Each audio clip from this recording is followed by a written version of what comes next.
Gracia Eterna, Iglesia Bautista en West Valley City, Utah. Somos una iglesia centrada en la suficiencia de las Escrituras, formando discípulos que proclamen, enseñen y vivan el Evangelio. Prepare su corazón para oír la poderosa palabra de Dios.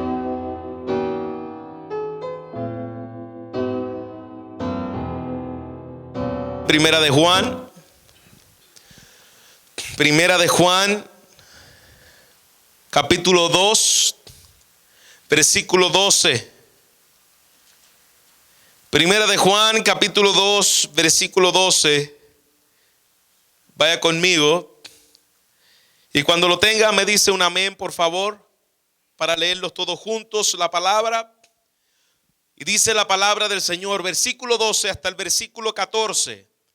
Os escribo a vosotros, hijitos, porque vuestros pecados os han sido perdonados por su nombre.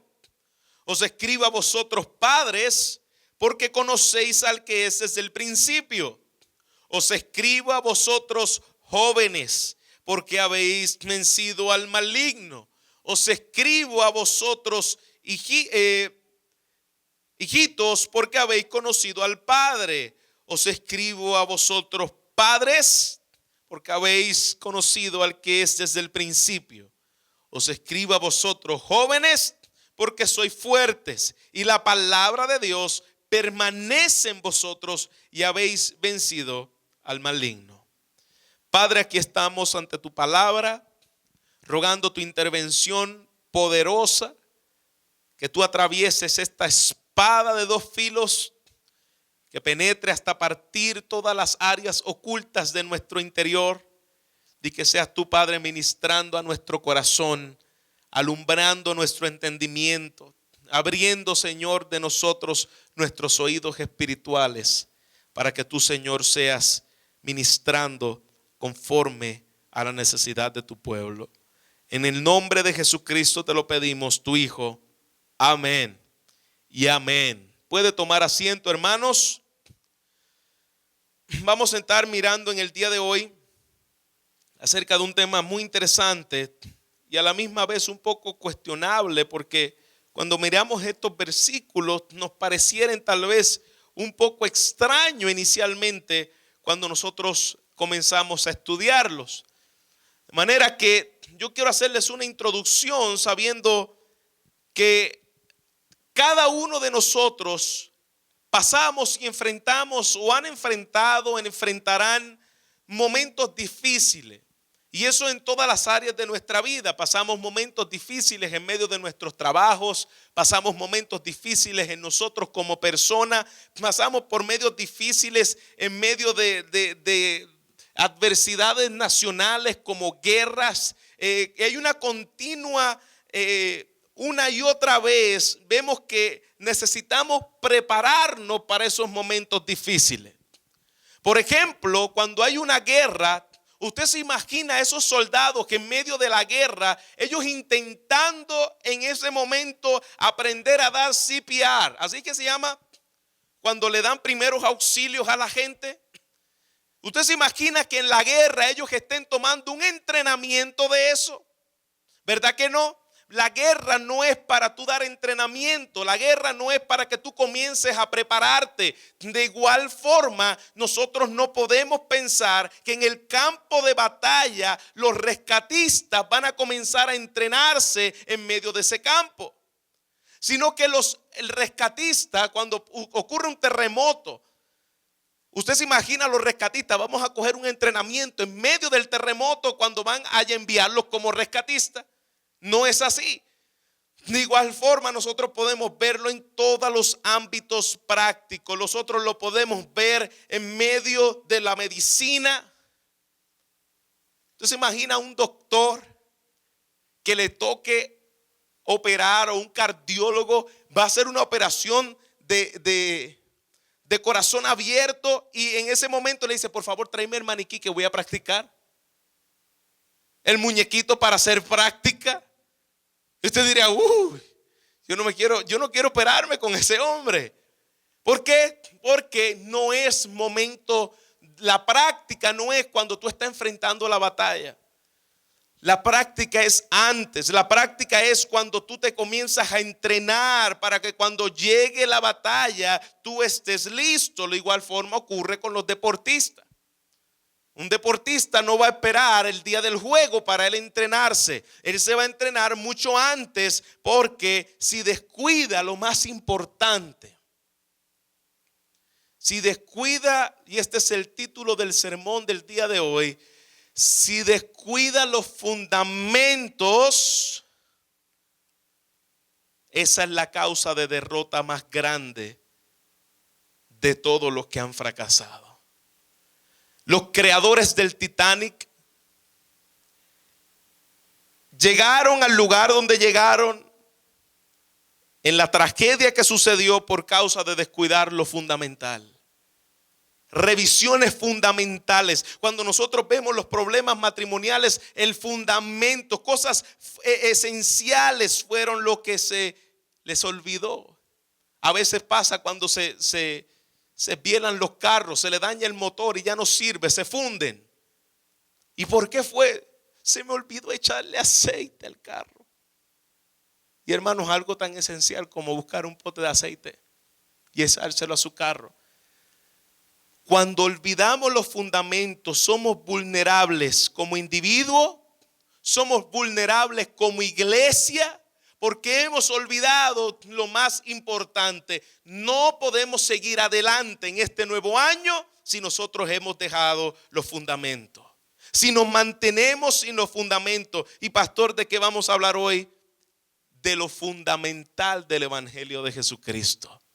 No vamos a predicar algo diferente, vamos a hablar de los fundamentos, porque eso es precisamente el propósito de esta sección en el cual Juan escribe. Juan está escribiendo esta sección y nos está hablando acerca de distintas edades, para hablarnos acerca del más importante fundamento de nuestra vida. Miremos algunos de las cosas que Juan está diciendo aquí. Juan está diciendo primeramente: os escribo a vosotros hijitos, os escribo a vosotros jóvenes, os escribo a vosotros padres. Entonces, ¿qué quiere decir Juan cuando usa estas figuras para hablarnos de estas diferentes etapas de la vida? Hay un momento que somos niños, hay un momento en que somos jóvenes, hasta que llegamos a una edad madura de padres. Esto Juan lo está diciendo, escúcheme muy bien, Juan lo está diciendo en sentido figurado.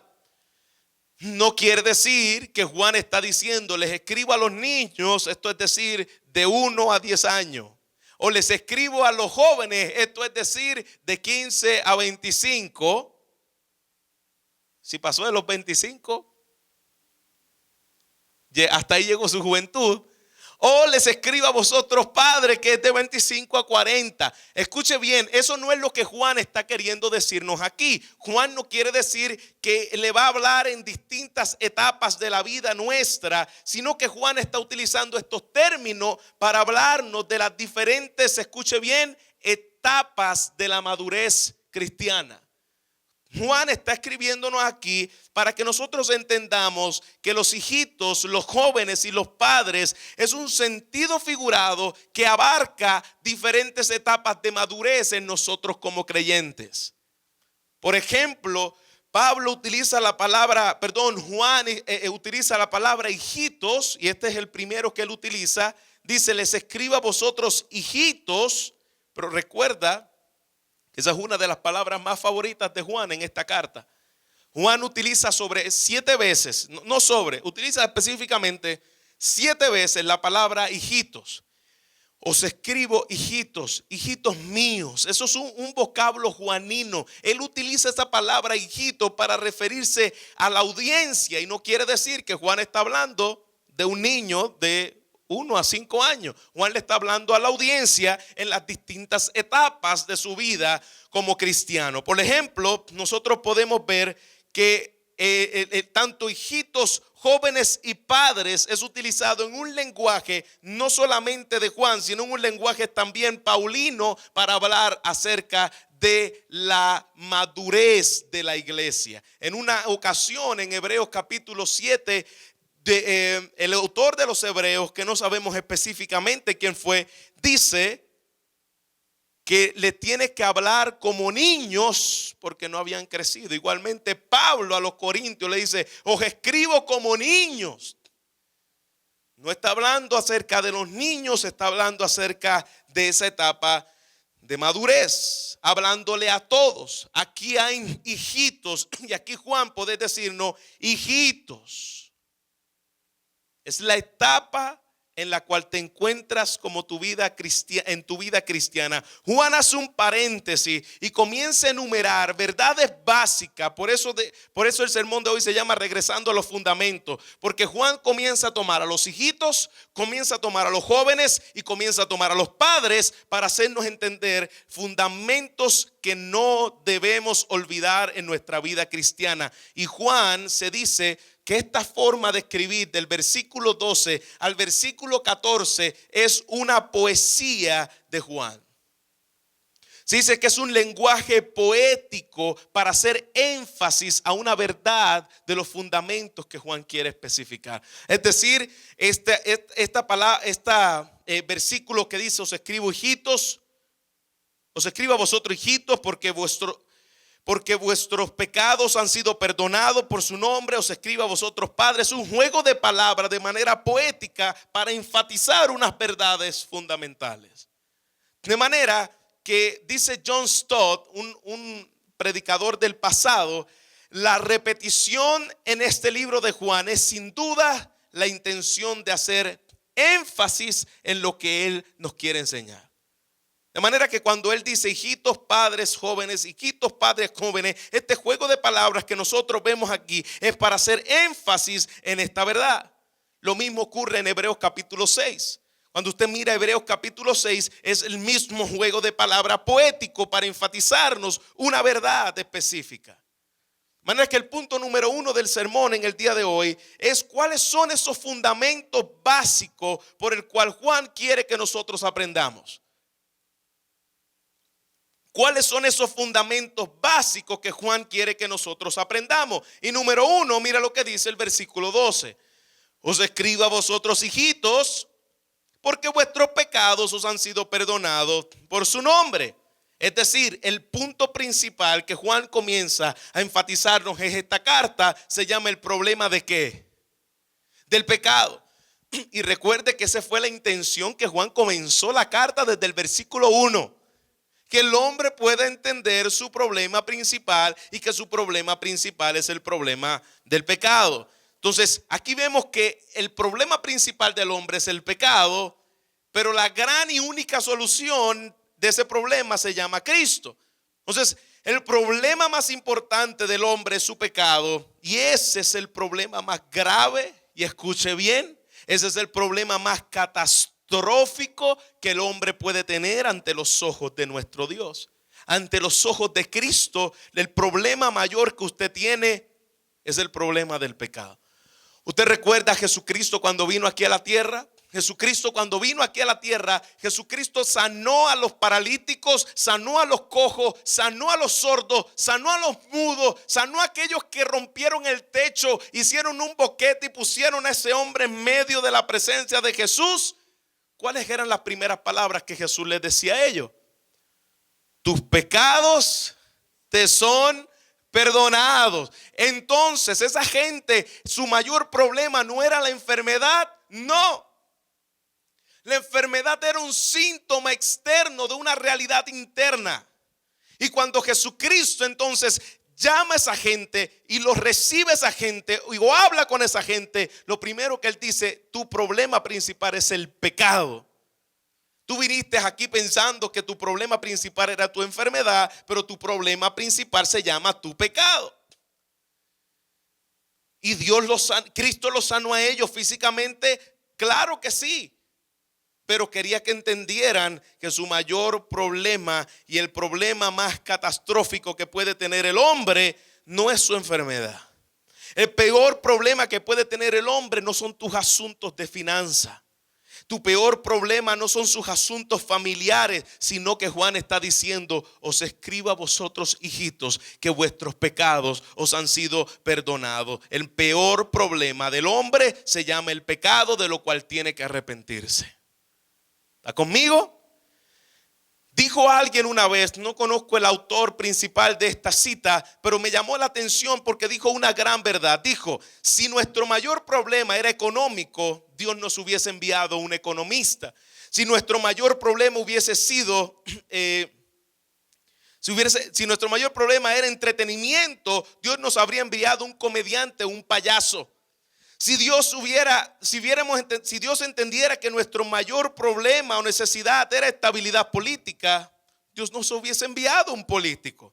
Si Él hubiera percibido que nuestra mayor necesidad era salud, nos habría enviado un doctor. Pero nuestra mayor necesidad tenía que ver con nuestro pecado, con nuestro distanciamiento de Él y con nuestra profunda rebelión, con nuestra muerte espiritual, y nos envió a un Salvador. No nos envió a un político, porque mi mayor problema no es la política. No nos envió un economista, porque nuestro mayor problema no es económico. Nos envió un Salvador, porque mi mayor problema se llama el pecado. Todos nosotros debemos arrepentirnos. Decía Jesucristo: si no se arrepienten todos pereceremos igualmente. Llámese religioso, llámese estatus social, llámese lo que sea. Si no nos arrepentimos, vamos a perecer. Por eso nuestra mayor necesidad es de un Salvador. Usted se imagina la horrenda escena. Veía esta semana un documental acerca de lo que sucedió en el 9/11. Y unas imágenes tan impresionantes que nunca había visto acerca de esta tragedia. Y yo sé que ustedes la han mirado y ustedes han visto por televisión las caras de angustia, cómo corrían, cómo estaba la gente bañada en sangre, cómo de cientos de pisos la gente se tiraba y moría y se veían despedazadas en el suelo.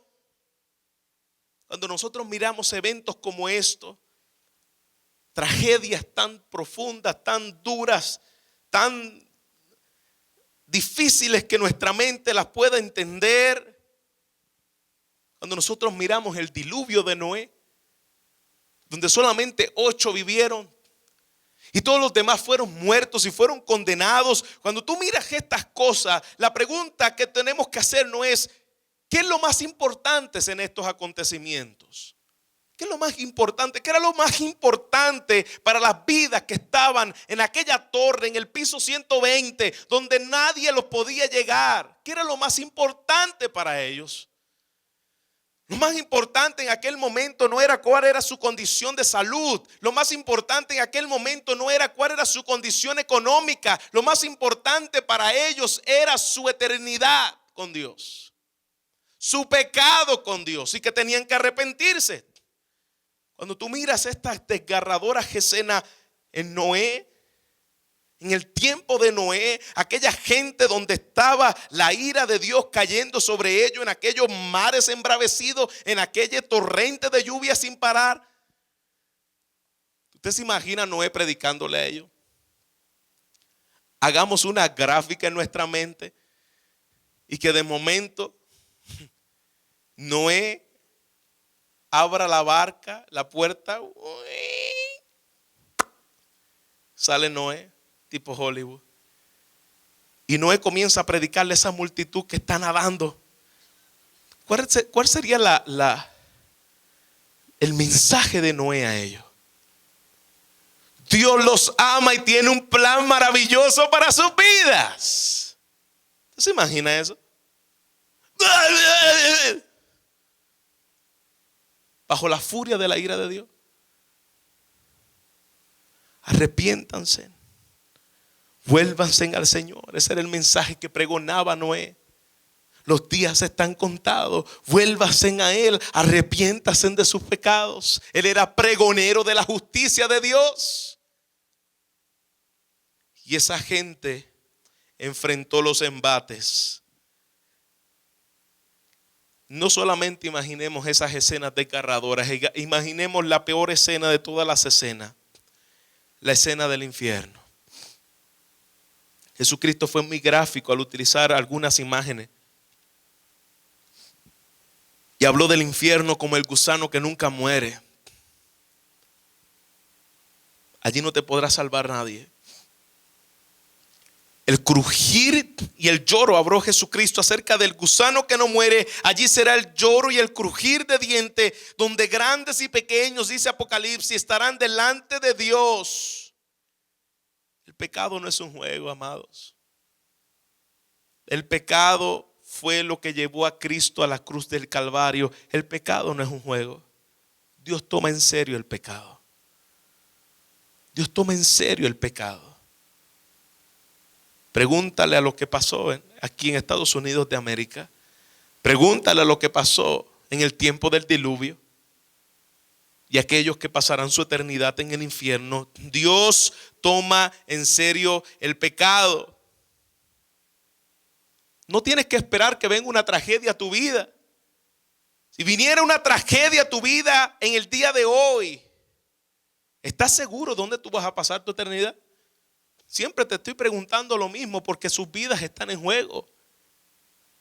Ay, pastor, quizás eso nunca me va a pasar a mí. Quizás usted hubiese sido uno de los que estaba en ese edificio. Entrar un loco por ahí, explotar una bomba.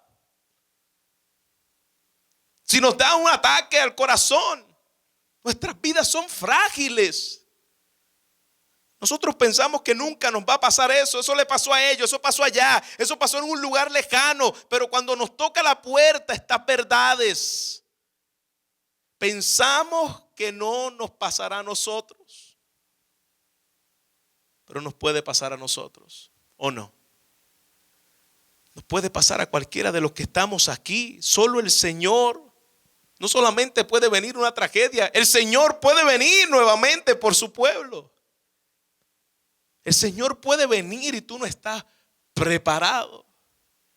Por eso que Juan está diciendo, lo más importante, os escribo, hijitos, para que tú entiendan que vuestros pecados han sido perdonados. Oh, pastor, eso es para los que están allá afuera, allá.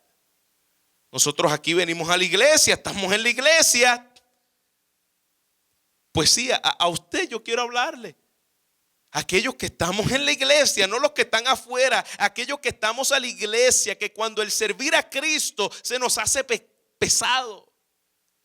Te pesa servirle, te pesa amarle, te pesa conocerle. Y yo quiero que te entiendas algo. Si te pesa servirle al Señor, tú no amas a Jesucristo.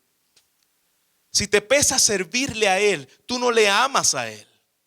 Cuando venir a la iglesia se te hace una carga más grande que te quieres ir. Ay, que se acabe esto. Y estás mirando el reloj, que se acabe esto ya. Que los minutos corran y se acaban y eres el primero que sale corriendo por esas puertas. Y a veces sucede. Algunos en la iglesia son los últimos que llegan y los primeros que se van. Le pesa la vida cristiana. Y tú dices, ¿qué están jugando en la iglesia? ¿Qué estamos jugando en la iglesia?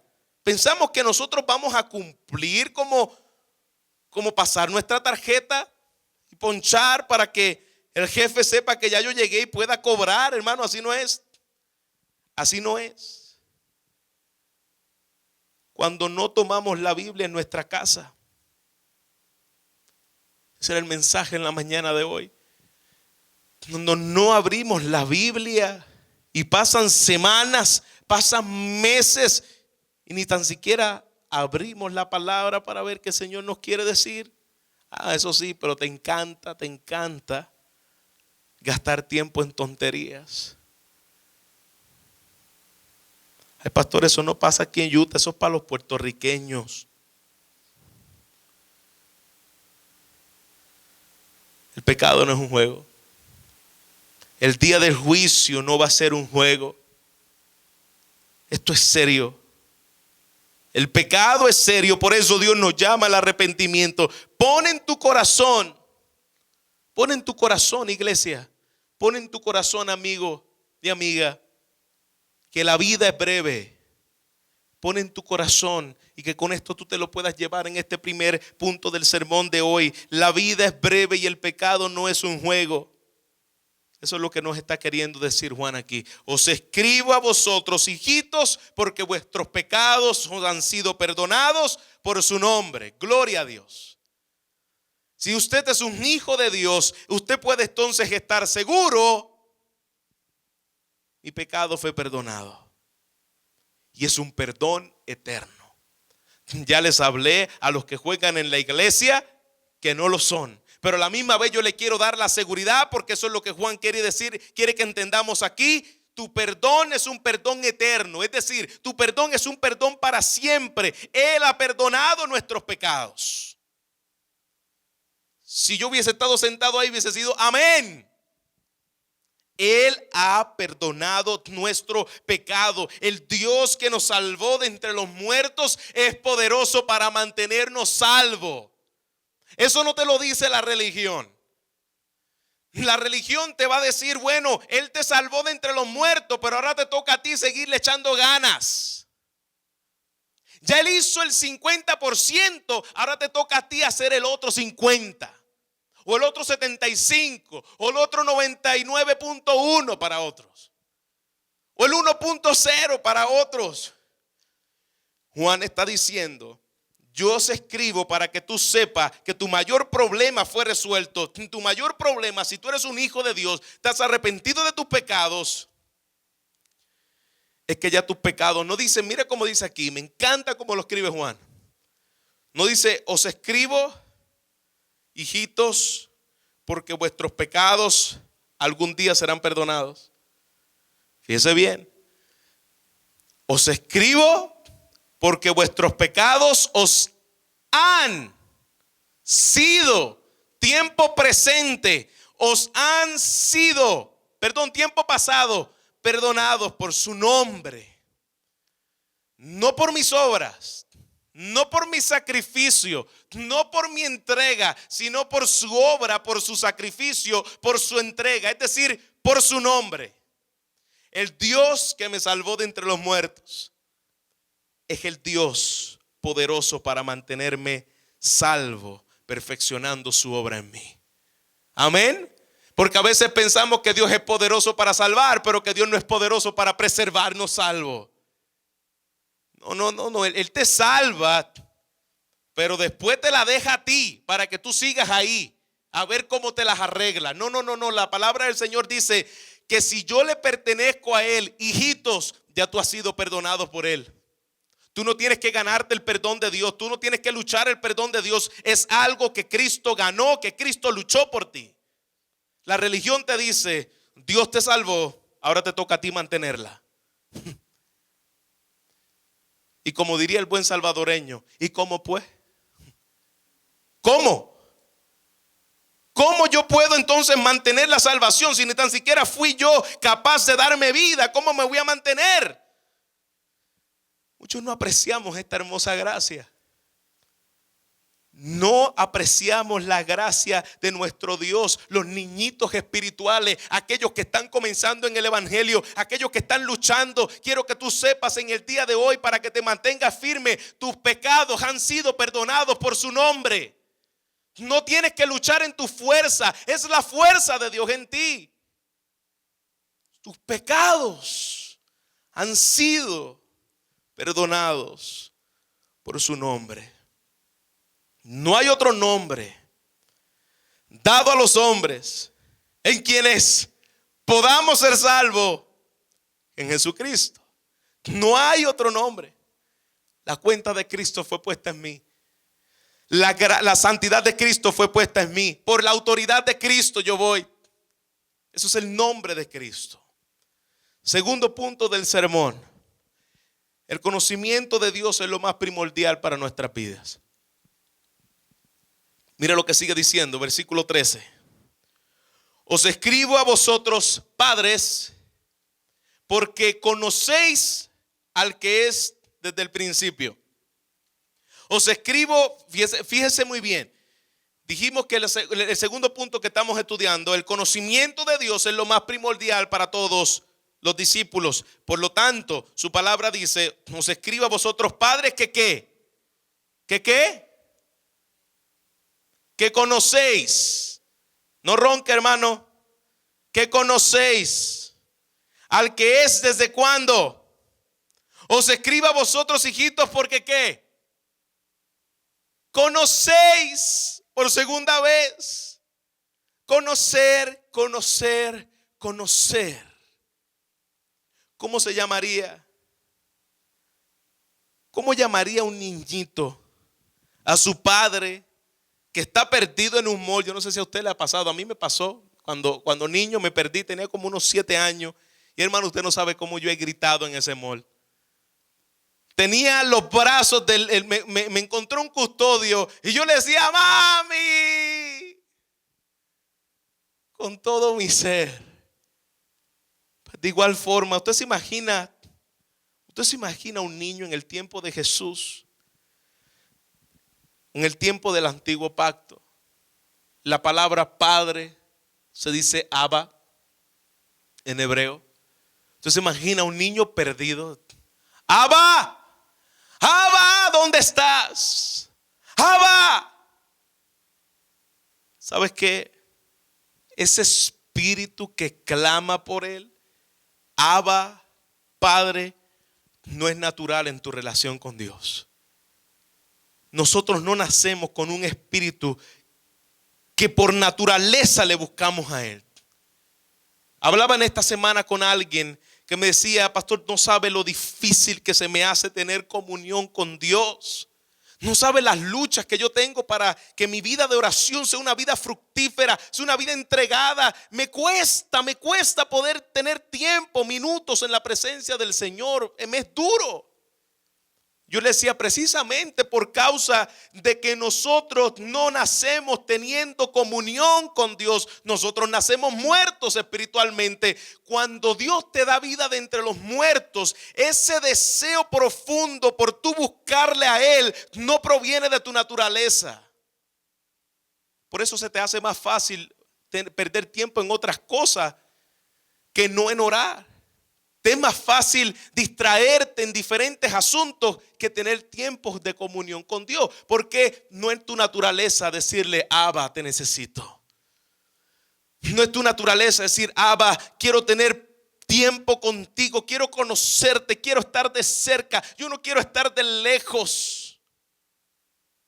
Como de un padre a vuestros hijos, Él quiere tener comunión con nosotros, pero Él demanda de nosotros también que tengamos comunión con Él. Conocer a Dios es vital. Si nosotros no conocemos a Dios, ese es el tema central de nuestra relación con Él. Si tú no le conoces, no vas a querer tener tiempo con Él. Entonces la prioridad para nuestra comunión con Dios se llama conocimiento de Dios. Mientras más le conoce, más quiere pasar tiempo. Los que se han enamorado aquí alguna vez, usted se ha dado cuenta que cuando usted antes de casarte con tu esposo, usted anhelaba ese tiempo de conocerle. Y conocías algo nuevo y se ilusionaba más y decía, yo quiero estar con él toda mi vida. Si no le conocemos, no vamos a querer y vamos a poder cultivar esa relación con él. Vaya conmigo a Jeremías capítulo 31, versículo 33. Jeremías 31, versículo 33. Dice la palabra del Señor. Miremos cómo el nuevo pacto, una de las evidencias de que usted ha nacido de nuevo, es que usted tiene comunión con Dios. Y el nuevo pacto nos habla de esa comunión con Dios. Jeremías 31, versículo 33. ¿Lo tiene, iglesia? Dice la palabra del Señor. Pero este es el pacto que haré con la casa de Israel. Después de aquellos días, dice Jehová, daré mi ley en su mente y las escribiré en su corazón. Mire lo que Dios hizo cuando te salvó. Él en ti puso la ley de Dios en su mente. Ya no es algo exterior que tú guardas, es un deseo interior de tu querer obedecerla. Daré mi ley en su mente y las escribiré en tu corazón. El deseo que tú tienes de ir a la palabra, el deseo que tú tienes de ir a la oración, no nació de ti. La palabra del Señor dice que en el pacto que Dios hizo con nosotros fue un mejor pacto en el cual la ley la puso en mi mente y la escribió en mi corazón. Y dice la palabra: y yo seré a ellos por Dios y ellos me serán por pueblo. Versículo 34. Y no enseñará más ninguno a su prójimo, ni ninguno a su hermano, diciendo: conoce a Jehová. Por eso que una persona que esté pensando que para él conocer a Jehová y que el problema de su vida espiritual es que alguien no viene a decirle de Dios, pues yo quiero que usted entienda algo. Si usted ha nacido de nuevo, escuche bien, si usted ha nacido de nuevo, usted no necesita un policía detrás diciéndole: vaya a la iglesia, congrégate, lee la Biblia, ora más. ¿Escuchó bien? Tú no necesitas eso. Hay gente que está acostumbrada a eso, de que si no los están llamando para que vengan a la iglesia, no vienen. De que si no le están diciendo: mira, tú tienes que congregarte. Ay, ¿de verdad? Cristóbal Colón descubrió América ayer. Hermano, usted sabe que el congregarse es parte de tu vida cristiana. Usted sabe que el orar es parte de tu vida cristiana. Tú anhelas orar, tú anhelas tener comunión con Dios. Por lo tanto, dice su palabra: no enseñará más ninguno a su prójimo y ninguno a su hermano, diciendo: conoce a Jehová. Tú no necesitas a alguien que te esté diciendo: vamos, conócelo, búscale. No. ¿Por qué? ¿Qué dice la palabra? Porque todos me conocerán. Si tú eres nacido de Dios, el Espíritu Santo mora en ti, desde el más pequeño de ellos hasta el más grande, dice Jehová. Porque perdonaré, aquí vemos dos cosas otra vez. Lo que vimos en el versículo 12, perdón de pecado. Ahora dice: perdonaré la maldad de ellos y no me acordaré de su pecado.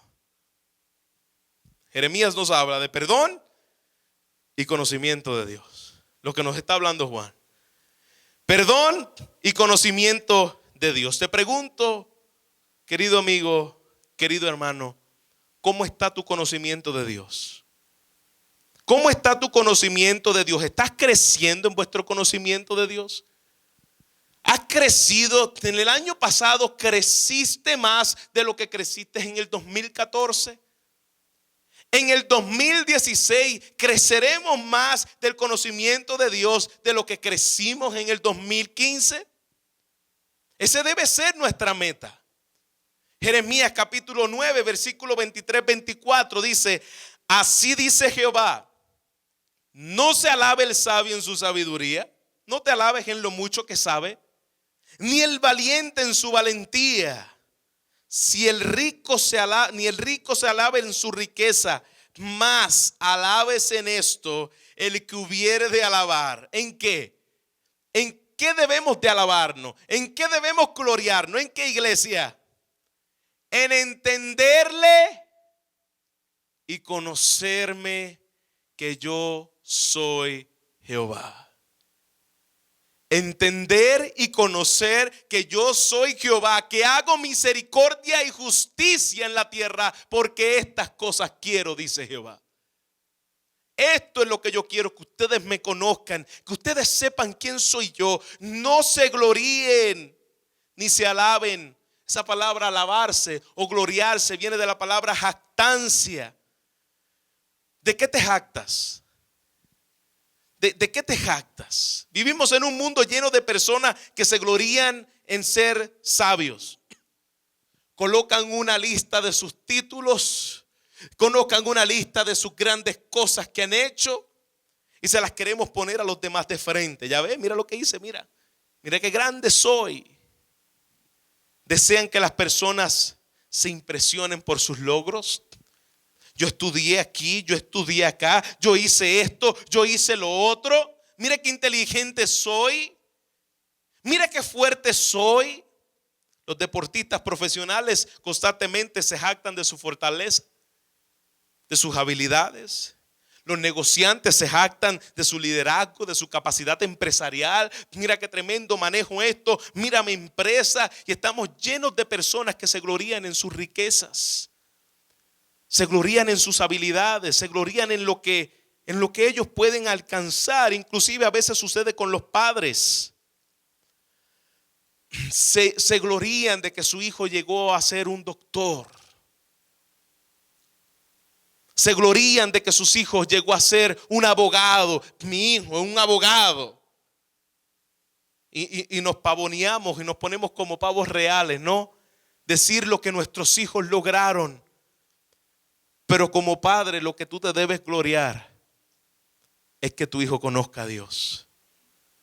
En que tu hijo le sirva al Señor. En que tu hijo le conozca, no en los títulos que quiera alcanzar, no en los títulos que pueda poseer. Gloríate en conocerme y entenderme.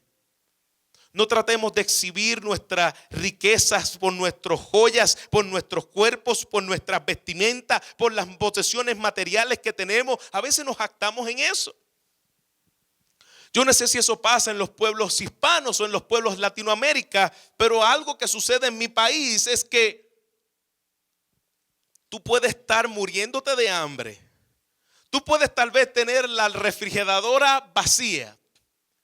No puedes tener tal vez nada ahí. Comes aire por 3 días. Pero eso sí, no puede faltar mi carro nuevo. Como dicen en el buen puertorriqueño, no tienen dónde caerse muertos, pero queremos apantallar con nuestro buen carro.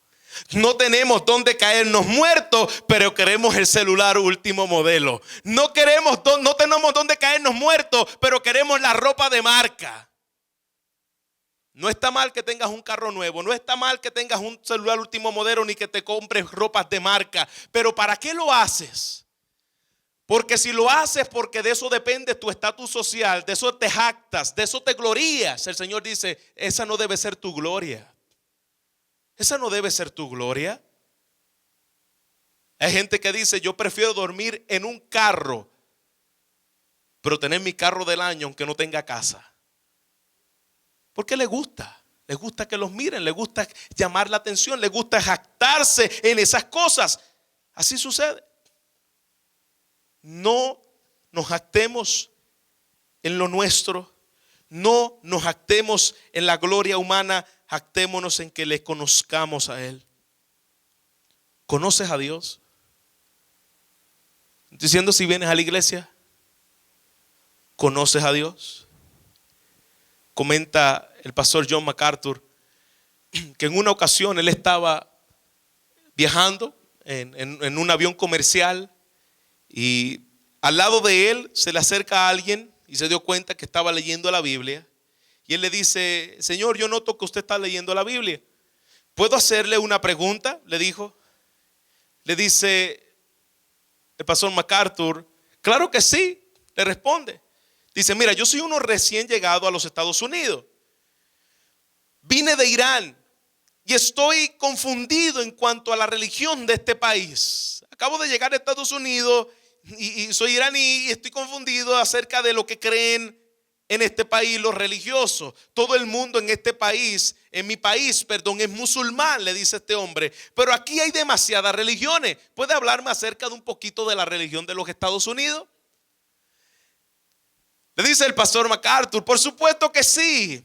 Entonces, ¿cuál es su pregunta? Y él le dice, bueno, yo tengo una pregunta. ¿Cuál es la diferencia entre un católico, un protestante y un bautista? Acuérdate que él es musulmán. Le pregunta a él, le explica al pastor MacArthur, le dice, le expliqué que las diferencias, de estas diferencias de una manera sencilla. Dice, ¿te puedo hacer otra pregunta?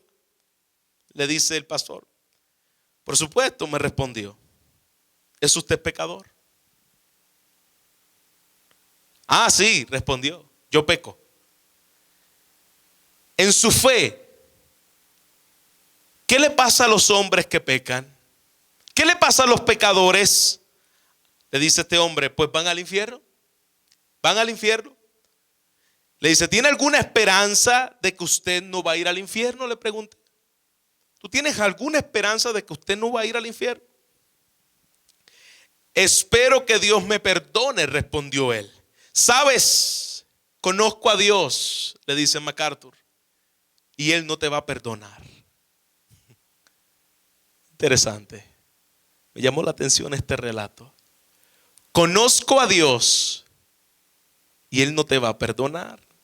Y el hombre se quedó atónito. ¿Conoce usted a Dios?, me preguntó. Podía imaginarse entonces a ese hombre pensando, ¿qué hace este viejito que dice que conoce a Dios en el asiento del medio de un avión de comercio con un pasaje económico? Si usted conoce a Dios, ¿qué rayos tú haces aquí? Tú supones que estás al frente en primera fila, ¿no? ¿No tiene acaso demasiada influencia este hombre que dice conocer a Dios? Imagínate lo que pudiera estar pensando por la mente de este iraní. No fue fácil decirle que yo conozco a Dios, pero tenía que hablarle de Dios y que yo le conozco. Por lo tanto, le estaba diciendo, yo sé que Él no te va a perdonar el día final. En otras palabras, si tú no te arrepientes de tus pecados y crees en el Señor Jesucristo, Él no te va a perdonar.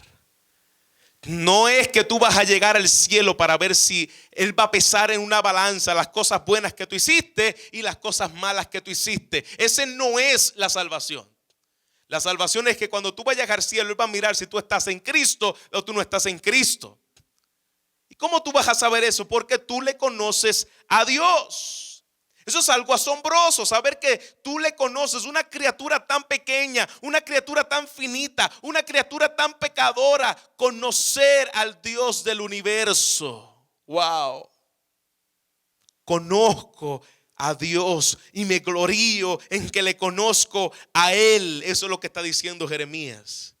Si usted conoce a Dios, como se ha revelado en su palabra, usted puede decir, ¿qué privilegio tengo? Tú no conoces al presidente de los Estados Unidos, tú estás conociendo a Dios, saber que tú le conoces a Dios, saber que tú puedes hablar en la autoridad de Dios, en su palabra. Qué privilegio tan grande, iglesia. Nosotros deberíamos salir como pavos reales en el buen sentido de la palabra. Yo le conozco a Dios y Él me conoce a mí por medio de la obra que Él ha hecho en mi vida a través de su palabra. Yo le conozco a Él. Qué privilegio. Os escribo a vosotros, padres, porque conocen a Dios. Como padres espirituales que esta casa. Ya les habló Juan a los hijitos. Ahora Juan les habla a los padres. Y como padres espirituales debemos ser de influencia a los demás. Hermanos, no debemos permanecer como niños. Debemos crecer. Os escribo a vosotros, padres, que conocéis a Dios. Debemos crecer.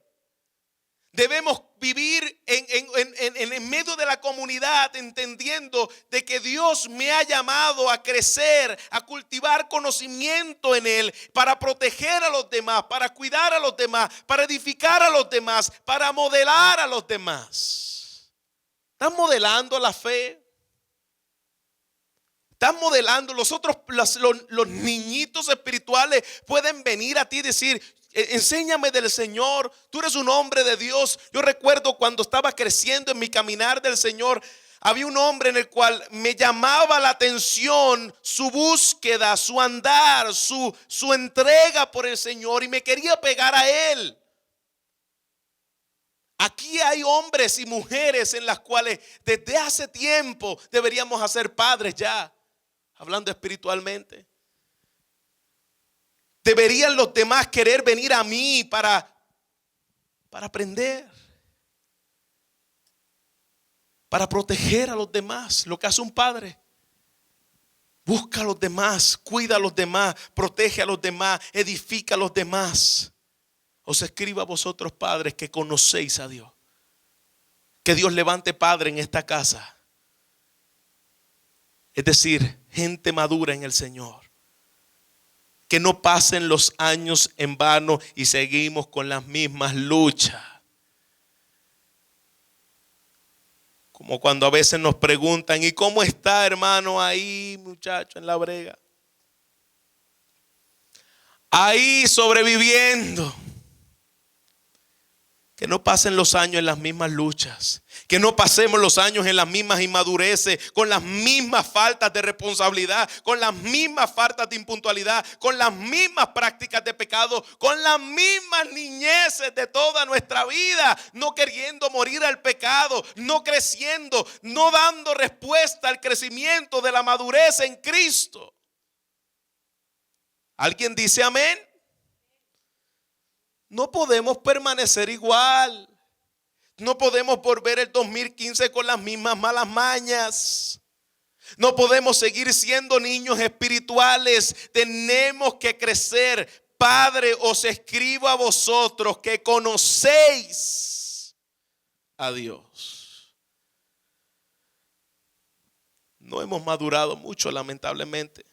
Y así pasa. Si no se ha madurado, no podemos decir que le conocemos. El pueblo que conoce a su Dios, decía Daniel, se esforzará y actuará. El pueblo que le conoce a Él se esfuerza por Él, vive por Él. Obedece, tiene celo, tiene gratitud. Tercera verdad fundamental, y con esto cerramos, versículo 13. Os escribo a vosotros jóvenes, porque habéis vencido al maligno.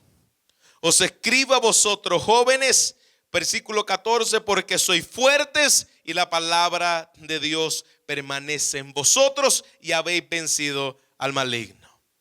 Fijémonos bien esto.